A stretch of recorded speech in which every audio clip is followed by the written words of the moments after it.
How's it going, everyone? In today's video, I'll show you on how you can make a simple boss fight and geometry dash.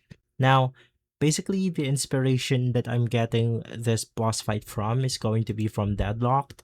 And let's go ahead and create a simple level right here.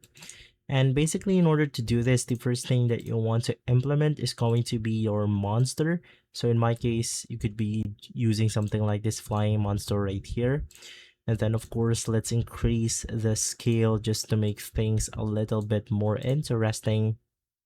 And then from there, I want to go ahead and modify my game level into something like the spaceship mode right here, just to make sure that the monster follows or attacks me with precision.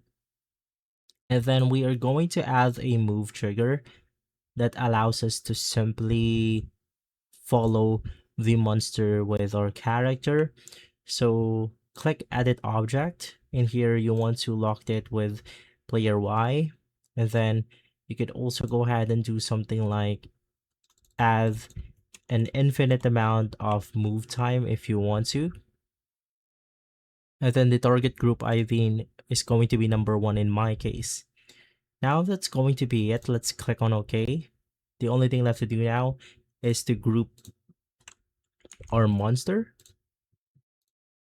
into group number 1.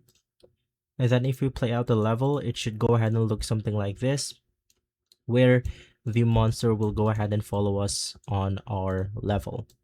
So you could of course improve this the way we want to, or the way you want to.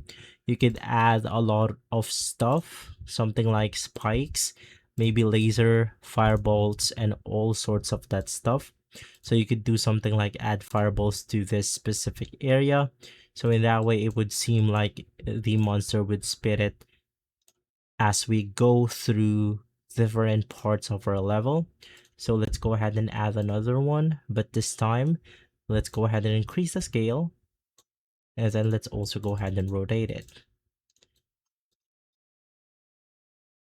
So guys, once again, you could keep customizing this the way you want to, but generally this is how it goes.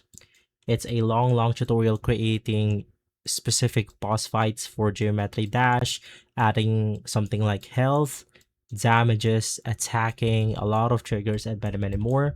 But now at least you are able to start with your actual boss fight. And so guys, if this video has been helpful, leave a like, subscribe, and follow us for more videos like this. Thanks for watching.